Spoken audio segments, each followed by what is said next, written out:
الحمد لله رب العالمين، والصلاة والسلام على سيدنا وحبيبنا محمد وعلى آله وأصحابه أجمعين. إمان دارانو خواناساني زور بريس لخزمت سورة المجادلة آتي بستدودا بوين لوتاري رابردودا لمتاري حين يجدا هل لماضي خومانا ولقل جنابتان دا دسين وخزمت قرآن بربركة بخشش لزنجير باسێکی عقیدە و بیر و باوەڕی مسلمانانەی خۆماندا کە لەم ڕۆژگارەدا زۆر پێویستان بیر و باوەڕە، زۆر ضرورە ئاگامان لە دین و ئیمانەکەمان بێ لە خزمەت قورئاندا ئەم دەرسە عقیدەیە تەواو دەکەین بە ئیزنی خوای پەروەردگار. خوای پەروەردگار فەرمووی: لا تجدوا قوما يؤمنون بالله واليوم الآخر يوادون من حاد الله ورسوله.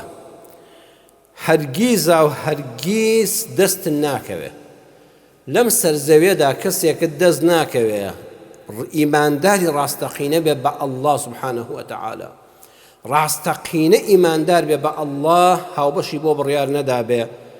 بە حەق خوای ناسی بێ، ئیمانی ڕاستەقینەی بە ڕۆژی دوایی هەبێ، اليوم الآخر، ئەو ڕۆژەی کەوا مرۆڤ لە هەموو کار و کردەوەیەکی دەپرسرێتەوە، ئەم ژیانە هەر ئەم چەند ڕۆژە نییە و مرۆڤ بەسەریات تێ ناپەڕێ، دەست ناکەوێ کەسێک ئەوە بیر و باوەڕ و ئیمان و خواناسی و عەقیدەی بێ کەچی لەو لاشەوە دڵەکەی خۆشەویستی کەسانێکی تێدا بێ کە دوژمنی سەرسەختی خوا و پێغەمبەری خوان صلی الله علیه وسلم. ئەگەر ئەو کەسە باوکی خۆیان بێ، ئەگەر ئەو کەسە کوڕی خۆیان بێ، ئەگەر ئەو کەسە برای دایک و باوکی خۆیان بێ، ئەگەر ئەو کەسە قەوم و عەشیرەت و هاوزمان و هاونەتەوەی خۆشیان بێ، هەرگیز ئەمە بەیەکەوە کۆ نابنەوە. ئەی مسلمانی بەڕێز، ئەم ئاەتە زۆر بە وردی گوێ لێ بگرەوە، بەخوا دەبێ ئاگەر لە ئیمانەکەت بێ،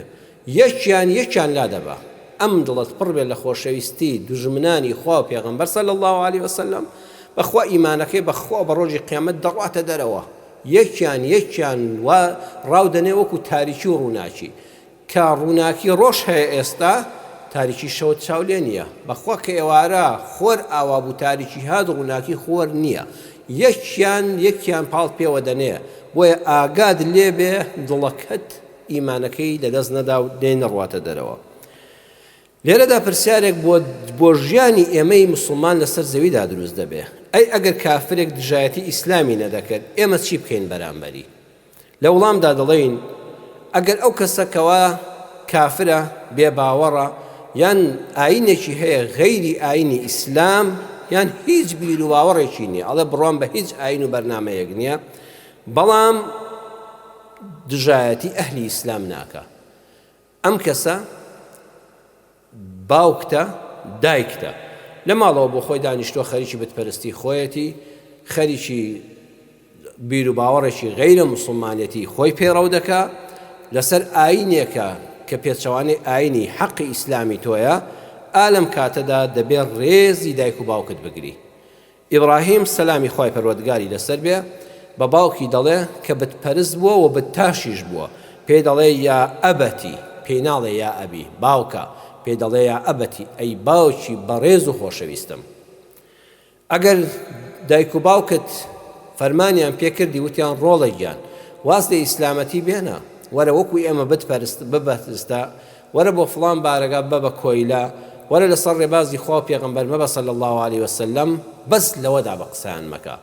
بەڵام ئەمە نابێتە بەڵگە بەدەستەوە، نابێتە بیانوو بۆت بڵێ وەڵڵاهی مەدەم باوکم کافرە دایکم کافرە ئیتر ڕقم لێیان دەبێتەوە، قسەی ناخۆشیان لەگەڵ دەکەم، هەر قسەیان لەگەڵ ناکەم، هەر ناچمە ماڵیان. نەخێر، پەروەردگار لە سوورەتی لوقمان ئاەتی 15 دەفەرمێ وەصاحبهما فی الدنیا معروفا، لە ژیانی دنیادا ببە بە هاوڵیان، ببە بە هاوڕێیان، ببە دەستباریان، خزمەتیان بکە، دەستیان ماچکە، حرمەتیان لێ بگرە، هاوکاریان بە، ئەگەر پیر و بەتەمەنن بە خێویان کە، ئەگەر نەخۆش بیان بە بۆ دکتۆر، ڕۆژانە زاد و زەخیران بۆ بێنەوە ماڵەوە، مادام دایک و باوکتن حەد دەبێت ڕێزیان لێ بگری. وەڵڵاهی ئەمە بەس لە ئیسلامدا هەیە. ئەو دوژمنی خوا و پێغەمبەرە صلی الله علیه وسلم، چونکە لە بتپەرست پیستر نییە، وهانیش دەدا لە تۆ ڕۆڵە واز لە خواپەرستی و ئەڵڵا پەرستی و تاقانە پەرستی خوا بێنە، وەرە وەکو من بت بەپەرستە، بەڵام لە ئەمەدا بە قسەی مەکە، بڵێن نە من بیر باوەڕی خۆم هەیە من ڕێگەی حەقم دۆزیوەتەوە باوکە گیان دایە گیان بەڵام وەصاحبهما فی الدنیا معروفە لە کاروباری دنیاییدا زۆر باش بە لەگەڵیاندا ئەولادێکی ساڵح ببۆیان لە صحیح بوخاریدا هاتووە کاتێک کە خاتووە ئەسما عەرزی پێغەمبەری خوای کرد صلی الله علیه وسلم دایکم لە مەککەوە هاتووە وهی ڕاغیمە هێشتا دژمنایەتی ئیسلام دەکا هێشتا هەر کافرە و بتپەرستە بەڵام هەندێ دیاری بۆ هێناوم هەندێ هاوکاری بۆ هێناوم ئایا منیش هاوکاری بکەمەوە منیش ڕێزی دایکم بگرم لە ماڵەوە خواردنی بۆ حازر کەم جێگەی بکەمەوە کە ئەو کافر و بێباوەڕە و مشریکە منیش مسلمانم زەرەر لە ئیمانەکەم ناکەوێت سەحابەی پێغەمبەر صلی الله علیه وسلم بە پیا و ژنەوە ئاوا چاوەڕێی دەمی پێغەمبەریان دەکەن صلی الله علیه وسلم قورئانیان بۆ بخوێنێتەوە یان خۆی ڕێگایان پێ بدا ئەینا لە ترسی لە کەداربوونی ئیمانەکەیان ئامادە بوون واز لە دایکیشی بێنێ پێغەمبەر صلی الله علیه وسلم فەرمووی نا سیلی ئوموکی ئەی ئەسما لەگەڵ دایکتدا باش بە ڕێزی بگرە خواردنی بدەیە بیحەوێنەوە میوانداری لێ بکە ئەو دەست و دیاری بۆ هێناوی تۆش دەست و دیاری پێشکەشکەوە ئەوە هیچ مانعێک نییە و ڕێگەل لێ ناگیرێ ئەگەر کوڕەکەت کافر بوو کوڕەکەت نەعوذ بالله لە ئیسلام هەڵگەڕابەوە چوو بە سەد ئاینێکی بەتاڵ وازی لە هەموو بیر و باوەڕێکە نابدەی و بڕوان بە هیچ ئاینێک نەماوە نەعوذ بالله لەو کاتەدا ئیسلام دەڵێ لە ماڵەوە دەری مەکە پشتاسانی مەکە لێی مەدە مەیکوژە بەڵکو وەکو نوح بکە قورئان ئەم ڕێنمایانەمان دەداتێ نوح چەندەها ساڵ ئامۆژگاری کوڕەکەی کرد کەچی هەر بە کافری مایەوە کاتێک کە غەزەبی خوا هات و لافاو لە هەموو شوێنەکە و ئاو لە فارە تەنور و لە ناو تەنوری گڕی ئاگرا ئاو هاتە دەرەوە لە ئاسمان دەباری لەسەر زەوی و ئاڵ دەخڵا بەس ئەوەی ناو کەشتێکە مابوون کە ڕزگاریان بێ لەو کاتەدا نوح دەڵێ چی یا دەفەرمێ چی یا بونەی اركب معنا ولا تكن مع الكافرين لە سوڕەتی هود ئاەتی 42دا پەروەردگار دەفەرمێ نوح هاواری کرد کوڕە شیرینەکەم سەیری وردەکانی قورئان کەن یا بونەیە نەیفەرموو یا ئیبنی ڕۆڵە نا کوڕە شیرینەکەم جگەر سۆزەکەم جەرگی بابەت تو خوا وەرە ئرکەب معنا وەرە ناو کەشتێکەوە وەرە دەستت بگرم و ڕزگارت کەم وەرە ئەمە کەشتی نەجاتە وەلا تەکن مع الکافرین تو خۆ ڕۆڵ لەگەڵ ئەو کافرانە مەبە مەچۆ ڕیزی کافرانەوە بەڵام بە قسەی نەکرد و بە کافری مرد سەیریکەن نوح دوای چەندەها ساڵ لە ئامۆژگاری کوڕە کافرەکەی هێشتا پێی دەڵێ یا بونەیە هەر وەکو چۆن ئیبراهیم بە کوڕە ساڵح و خواناسەکەی دەڵێ کە هەر لە یەکەم ڕۆژی منداڵیەوە ساڵح و خواناز بووە تا بۆتە مێر منداڵێک و گەنجێک بە ئیسماعیل دەڵێ یا بونەیە ئینی ئەرا فی المەنام ئەنی ئەذبحوک هەردووکیان یا بونەیە ئەو بە کوڕە کافرەکەی ئەم بە کوڕە ساڵحەکەی ڕۆڵەی شیرینم ئەم قورئانە بە من و بە تۆ دەڵێ خوا نەخواستە ئەگەر کوڕەکە لاڕێ بوو ئەگەر نوێژنەکەر بوو ئەگەر بیر و باوەڕی ئیسلامەتی واز لێ هێنا بوو ئەگەر کچەکەت باڵا پۆش نەبوو ئەگەر هەستت دەکرد قسەکانی پێچەوانەی ئیسلامن هێشتا لە ماڵەوە دەری مەکە هێشتا بە زمانی یا بونەیە ڕۆڵە شیرینەکەم ئامۆژگاری بکە هێشتا پێی بڵێ لا تەکن مع الکافرین تو خوا لەگەڵ کافران مەبە والله ئەو ڕێبازە ئەو بیر و باوەڕە هەم لە دنیا ڕەنجەڕۆیە هەم لە قیامەتە هەتا بەدبەختت دەکا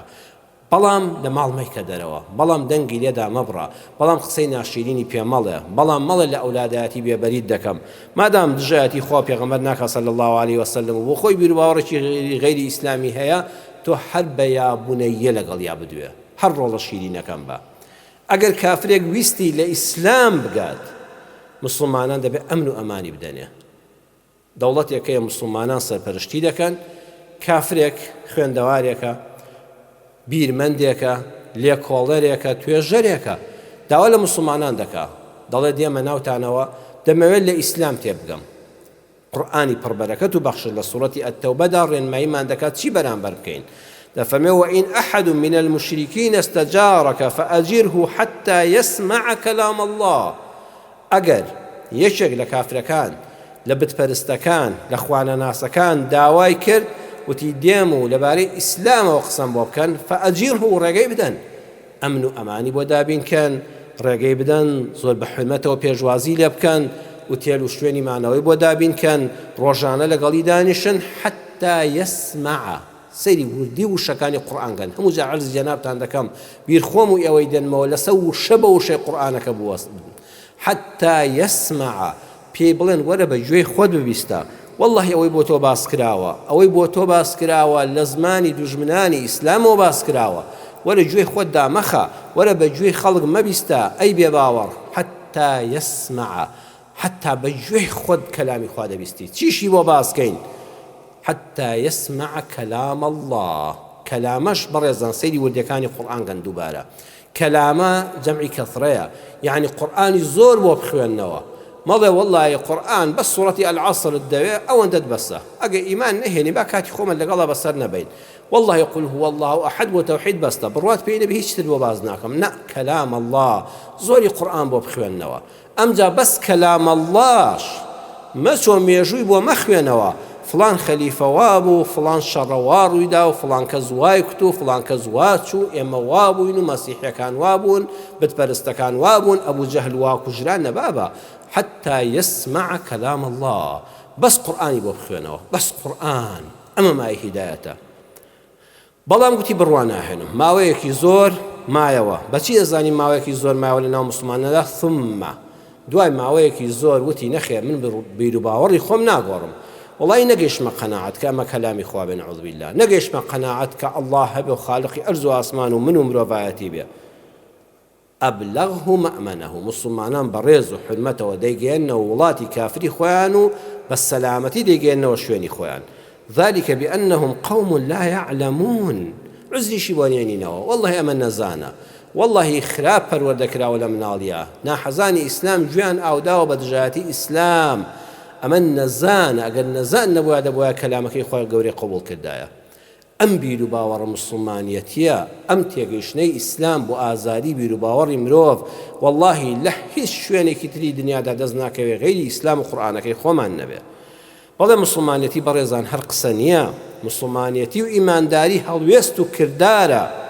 ئیسلام فێرمان دەکات بە ئەندازەی دژایەتیمان بۆ کافرێک کە حاد الله وەڕەسوولە کە دوژمنی سەرسەختی خۆ و پێغەمبەری خوا صلی الله عليه وسلم بە کردار مسلمانان دەکوژێ بە زمان چی بێ ئەدەبێ بەرامبەر بە خوا و پێغەمبەر صلی الله عليه وسلم دەیڵێ بەو ئەندازەیە دوژمنایەتی مسلمانێک دەکەین ناری مسلمانێکیش دەکەین لەناو خۆماندا کە ئەم سیفەتانەی هەیە شەش سیفەتی هەبێ بە ئەندازەی دژایەتیمان بۆ کافرێکی پیس ئاواش دژایەتی مسلمانێکی ناو خۆمان دەکەین کە خاوەنی ئەم شەش سیفەتە بێ یەکەم ستەمکار بێ ولا تركنوا إلى الذين ظلموا فتمسكم النار الذين ظلموا سيدي وردي قرآن كان نافرم إلى الظالمين كسك حموج يعني استمع پشتیوانی لێمەکە دڵت بۆی نەبێت چەپڵەی بۆ لێمەدە لەگەڵی مەبە براکەت بوو باوکت بوو کوڕەکەت بوو قەومت بوو عەشیرەت بوو هاوزمان و هاونەتەوەی خۆت بوو ستەمی کرد ئەگەر یەک جاریش بێ ئەگەر یەک جار ستەمی لە کەسێک کرد مافی کەسێکی خوارد ماڵی کەسێکی خوارد نابێ بەدڵ لەگەڵ یابی نابێت چەکی بۆ هەڵگری نابێت چەپڵەی بۆ لێدەی نابێت دەنگی پێ بدەی با بڵێ موسڵمانیشم با تازە لە عەمرەش گەڕابێتەوە دووەم هەر کەسێک زیان بەخش و مل هوڕ بێ خۆی بەسەر خەڵکا ڕادا ئەبێ پشتی تێکەی بام بڵێ موسڵمانیشم و با کەس و کاریشتم سێیەم هەر کەسێک خەڵکی کردە پەیژە کە لەسەری خەڵکی دانا و بەسەر کە لەسەری خەڵکە خۆی گەیاندە پارە پلە پارو ئەبێتە وەکو موسڵمان پشتی تێکەی باشی عالی موسڵمانەتیشی هەڵگرت بێ چوارەم هەر کەسێک ژیانی خۆی لەسەر مردنی ئەوانی تر ڕابگرێ پێنجەم هەر کەسێک لەسەر هەژارخستنی خەڵکی لەسەر بێموچەکردنی خەڵکی لەسەر بودجەکردنی خەڵکی خۆی کردە سەرمایەدار و دەوڵەمەند و ملیارێر با هاوزمانی خۆشت بێ با کەس و کاری خۆشت بێ با خۆشی بە موسڵمان بزانێ ئەبێ پشتی تێکەی و لەگەڵیانەبی و دژایەتی بکەیت شەشەم هەر کەسێک خەڵکی زەلیل کە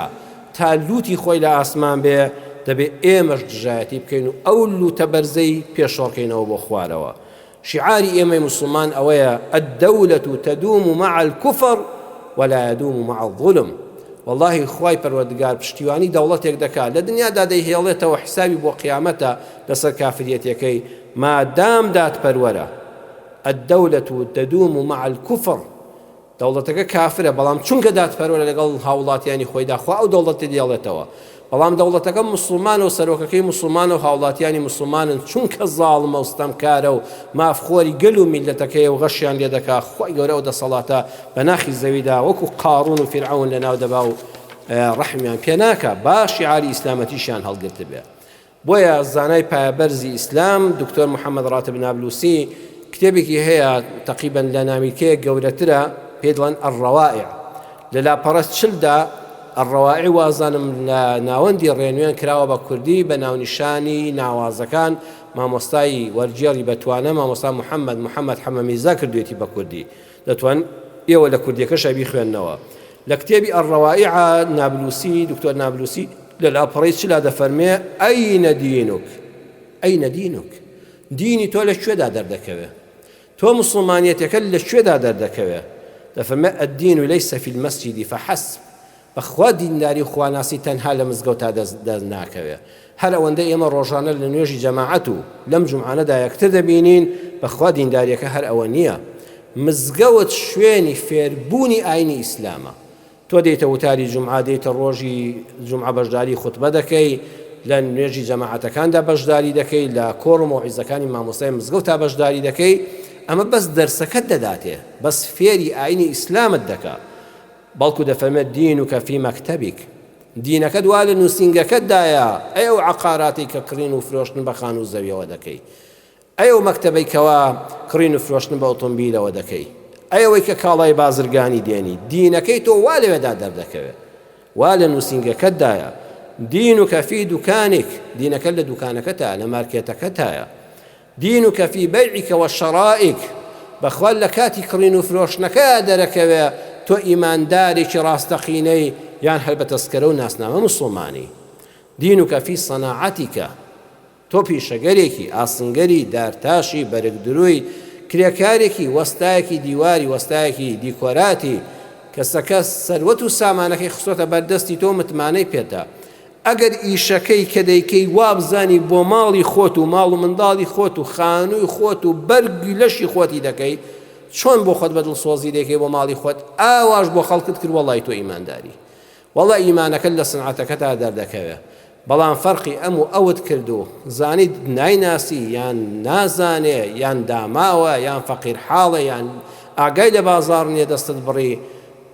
نیشانەی پرسیار بخەسەر ئیمانەکەت بە ئەندازەی ئەوەی کەوا کافرەکە دژمنی مسلمانانە بەخوا تۆش دەچیتە ئەو ڕیزەوە دینداریەکەت لە فی سەناعەتێک لە ناو پیشەکەتدا دەردەکەوێت في معاملة جيرانك